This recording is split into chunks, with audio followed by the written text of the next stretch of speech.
안녕하세요. 파산관제인 홍익표였습니다. 파산과 강제집행 두 번째 시간입니다. 자, 면제재산에 대한 강제집행이 문제. 면제재산이 뭡니까? 면제재산은 주거용 임차보증금. 그건 이제 사실은 면제재산은 아니고 이제 압류금지재산이죠. 면제재산은 대표적인 면제재산은 대통령령으로 정하는 생계비입니다. 6개월간 생계비. 범위 내의 뭐 현금 같은 경우 1110만원까지. 그리고 면제재산은 법에서 당연히 인정되는 게 아니라 면제재산 신청을 해서 파산 선고와 동시에 14일 이내에 법원에서 면제재산 결정을 받아야 됩니다. 대표적인 면제재산 결정을 받는 게 현금도 있지만 만약에 유체동산에 대해서 강제집행을 했을 때 그 살림살이에 대해서 면제재산 결정을 해주는 경우가 있습니다. 판사님이. 뭐 살림살이죠. 유체동산. 근데 여기 법원은 개인 채무자의 신청에 의하여 파산 선고 14일 이내의 결정으로 채무자가 가진 주거용 건물에 대한 임차보증금 반환 채권 중 일부와 채무자 및 그 피부양자의 생활에 필요한 6개월간의 생계비에 사용할 특정한 재산으로서 대통령령이 정하는 금액을 초과하지 아니한 부분을 파산재단에서 면제할 수 있다. 면제재산 결정을 할 수가 있죠. 임차보증금은 이제 중첩적으로 보호가 되죠. 면제재산 결정을 할 수도 있지만 이미 압류금지 재산이 되죠. 아무튼 이러한 면제재산은 파산재단에 속하지 아니하므로 파산재단에 속하는 재산에 대한 강제집행의 실효를 규정한 법 348조와는 별도로 강제집행 제한 규정이 필요하겠죠. 그래서 법원은 파산 선고 전에 면제재산 신청이 있는 경우에 채무자의 신청 또는 직권으로 파산 선고가 있을 때까지 면제재산에 대하여 파산 채권에 의한 강제집행 가압류 또는 가처분의 중지 또는 금지를 명할 수 있으며 면제 결정이 확정된 때는 이와 같이 중지한 절차는 그 효력을 잃고 별도로 규정이 되어 있습니다. 383조 89. 이러한 면제재산에 대한 면제인을 신청할 수 있는 기한까지는 파산 채권에 의한 강제집행, 가압류 또는 가처분을 할 수 없다고 규정하여 면제재산에 대하여도 강제집행 등의 제한 규정을 별도로 두고 있습니다. 그러니까 면제재산에 대해서도 면제재산 결정을 받는 게 중요하지, 그렇죠? 면제재산 결정을 받는 게 중요합니다. 면제재산 결정만 받아내면 뭐 중지한 절차는 그 당연히 효력을 잃고, 그렇죠? 가처분을 할 수가 없습니다. 법으로 박아놨습니다. 383조 제10항에 의해서. 그래서 면제재산도 보호를 해주고 있다. 자, 그 다음에 개인의 신득재산에 대한 강제집행. 파산재단에 속하지 않은 채무자의 재산에 대한 강제집행의 제한. 자, 파산 선고 후에 취득한 재산은 뭐라 그랬습니까? 파산재단에 속하지 않죠. 신득재산이라고 했어요. 대표적인 게 파산 선고 후에 근로소득, 사업소득, 파산 선고의 소득입니다.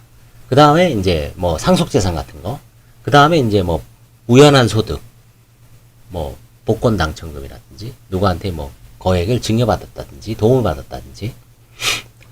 아무튼 이런 거는 파산재단에 속하지 아닙니다. 파산재단은 파산 선고 당시까지 가진 재산 혹은 파산 선고 후에 청구권, 뭐 대표적인 게 퇴직금 같은 경우죠. 파산 선고 전의 원인으로 인해서 파산 선고 후에 취득하는 청구권, 퇴직금. 퇴직금은 파산재단입니다. 파산 선고에 취득하더라도 신득재산이 아닙니다. 퇴직금하고 로또 복권, 당첨금은 구분되죠. 퇴직금은 내가 파산 선고 전에 일한 걸로 인해서 파산 선고 후에 퇴직을 했을 때 취득을 하는 거고, 그쵸? 퇴직금은. 근데 파산 선고 후에 우연히 뭐 로또를 맞았다든지 부모님부터 상속받은 거는 파산 선고 후에 원인으로 생긴 거기 때문에 그건 신득재산이죠. 아무튼 파산 선고에 취득한 신득재산은 파산재단에 속하지 아니하므로 신득재산에 대해서는 파산재단에 대한 강제집행 등의 제한에 관한 논의가 적용되지 않는다. 그러므로 개인 채무자가 파산 선고에 취득한 재산에 대하여 새로운 강제집행을 허용할 것인지 여부가 문제되는 바 채무자의 경제적 갱생, 파산 선고의 새로운 채권자의 보호라는 관점에서 이를 부정하는 것이 타당하겠죠. 법도 그래서 면책 신청이 있고 파산 폐지 결정이 확정 또는 파산 종결 결정이 있는 때에는 면책 신청에 관한 재판이 확정될 때까지 채무자의 재산에 대하여 파산 채권에 기한 강제 집행, 가압류 또는 가처분을 할 수 없고, 채무자의 재산은 신득재산이죠. 채무자의 재산, 신득재산에 대하여 파산 선고 전에 이미 행해진 강제 집행, 가압류 또는 가처분은 중지되며 면책 결정이 확정될 때는 중지한 절차는 효력을 잃는다고 규정하고 있습니다. 이 557조입니다. 이는 개인 파산 사건의 경우 면책 신청이 있게 되면 파산 폐지 결정이 확정 또는 종결 결정 이후에는 채무자의 재산, 파산 재단에 한정하지 아니한 신득 재산이죠. 에 대해 행해진 강제 집행 보전 처분을 금지하는 취지인 바, 이로써 신득 재산 등 파산 재단에 해당하지 아니하는 재산에 대하여도 파산 폐지 결정이 확정 또는 파산 종결 결정 이후에는 강제 집행을 제한하는 법적 근거가 마련되어 있습니다. 557조입니다. 또한 채무자의 경제적 갱생의 취지, 이와 같은 규정 등의 취지에 비춰보면 신득재산을 포함한 파산재단 이외의 채무자의 재산에 대하여도 파산 선고 후 파산 폐지 결정이 확정 또는 종결 결정 이전이라도 면책 신청에 대한 결정이 있기 전까지는 새로운 강제 집행이 금지된다고 해석함이 타당하다. 신득재산을 포함한 파산재단 이외의 채무자의 재산 뭐가 있을까요? 면제재산도 마찬가지죠. 면제재산 앞에 또 보호를 해줬죠.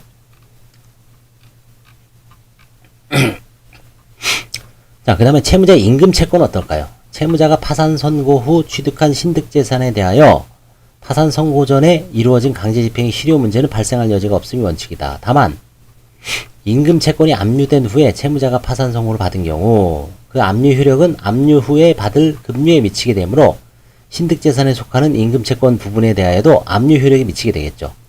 파산 선고 후에도 계속 미치죠. 이 경우 파산재단에 해당하는 부분, 파산 선고 전일까지 노동의 대가에 대해서는 집행 절차는 348조 1항에 의하여 실효된다고 해석됩니다.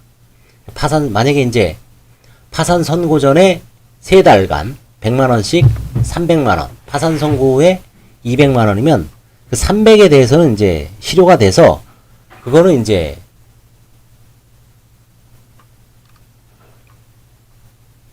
그 실효가 되니까 이제 뭐 파산재단에 들어올지 아니면 채무자한테 뭐 면제재산 결정을 했으면 나눠주고, 면제재산 결정이 없으면 파산재단에 들어와야죠.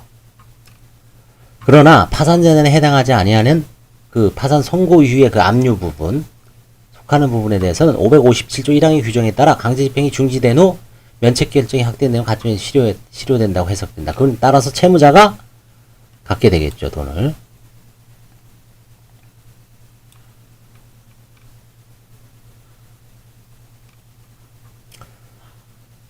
여기 15번에 보면 채무자에게 상당한 고정급여가 있어 개인회생 절차에 의하면 상당한 경우에는 파산전세 남용으로, 이게 이제 어떤 직업이 있냐면 의사들이 이런 경우가 많습니다. 의사들이 파산 선고 전에 그러니까 뭐 한 1,000만원 1,500만원 받는데 뭐 채무가 매덕돼 갖고 이제 압류가 돼서 이제 막 들어왔다가 파산 선고를 할까 개인회생을 할까, 개인회생을 하면 문제가 안 되는데 덥석 파산 선고를 하는 경우가 있어요. 그런 경우에 뭐 압류된 게 막 1억, 2억 됩니다. 그런 경우에 일단 선고가 되면 좀 문제가 되겠죠.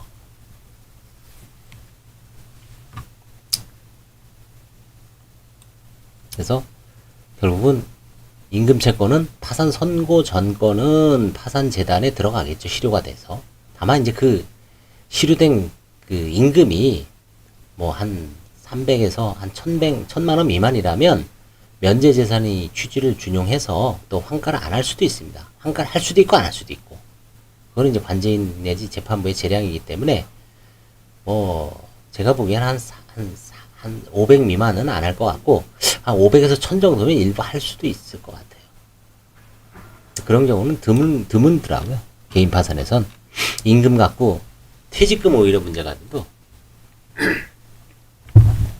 따라서 임금채권이 압류된 후에 채무자가 파산 선고를 받은 경우 파산재단에 속하는 부분에 대해서는 집행 절차는 348조 1항에 의해 실효되므로 파산관장에게 추심을 허용하죠. 신득재산의 부분에 대한 집행 절차는 중지 후 면책 결정이 확정된 채무자라 하여금 이를 수령할 수 있도록 함이 상당하다. 그렇죠? 채무자 주란 얘기죠. 그래서 제 결론은 압류가 된 상태에서 이제 파산 선고가 됐어요. 그래서 보니까, 뭐, 예금도 마찬가지입니다. 예금도 뭐 한 500에서 1000 정도면 일부 185만원 빼고 환가가 가능하고요. 근데 500만원 미만이다. 185만원을 또 빼면 뭐 한 2, 300배이 안 되니까 번거롭죠. 그런 거 넘어가는 경우. 임금도 마찬가지입니다. 한 500에서 1000 정도가 압류가 돼 있다. 그러면 이제 채권자 이익도 있으니까 그 파산 선고 전 임금이 한 500에서 1000 정도면 환가할 수도 있고, 또 어떤 관제에는 1110만원 미만이면 또 아예 안 할 수도 있고, 뭐 어떤 때에 따라서는 채무자가 채무가 뭐 한 1500, 2000배이 안 돼. 아주 소액이에요. 근데 압류된 게 뭐 한 4, 500대요. 그러면 또 할 수도 있죠. 임금에 대해서는, 그쵸? 185만원 그게 적용이 안 되죠. 이미 추심되면. 1개월치 임금은 적용되나요? 하여튼, 추심은 허용되니까 그 금액은 적절하게 지방별, 관제인별, 채무자별, 채권의 액수에 따라서 천차만별이기 때문에 결국 정답은 없고 재량이다. 근데 어느 정도 이제 포기하고 들어가는 게 낫죠. 채무자 입장에서는 마음을 비우고, 그래서 이제 변호사, 신청대리인, 변호사나 법무사, 사무장들은 항상 가능성만 언급해주면 됩니다. 환가할 수도 있다. 환가가 절대로 안 한다. 이렇게 얘기해주면 안 되죠. 한 500, 600이면 재량인데 포기하시죠. 포기하고 있다가 관제인이나 재판부가 그냥 당신 다 가지시오 하면 그냥 고맙습니다 하고 딱 되면 되는데, 나중에 뭐 그것도 환가하는 관제인이 있을 수가 있거든요. 여러 가지 상황에 따라서. 그거는 이제 상황에 따라서 좀 다르다 하시면 되겠습니다. 그래서 이번 시간에는 면제재산에 대해서는 압류금지 적용되고, 그 다음에 신득재산에 대해서 당연히 이제 강제집행 실효되고, 그 다음에 임금채권은 파산 선고 전으로 나눈다. 요거에 대해서 이걸 아마 정확하게 알아둬야 됩니다. 왜냐하면 면제재산이나 신득재산 이 개념을 잘 모르면 이거 어떻게 되지 막 걱정하는 사람이 있어요. 그래서 이거를 면제재산, 신득재산, 임금채권 요 세 가지로 구분해서 정확하게 알아두시기 바랍니다. 요까지 끊고 다음 시간에 계속하겠습니다. 감사합니다.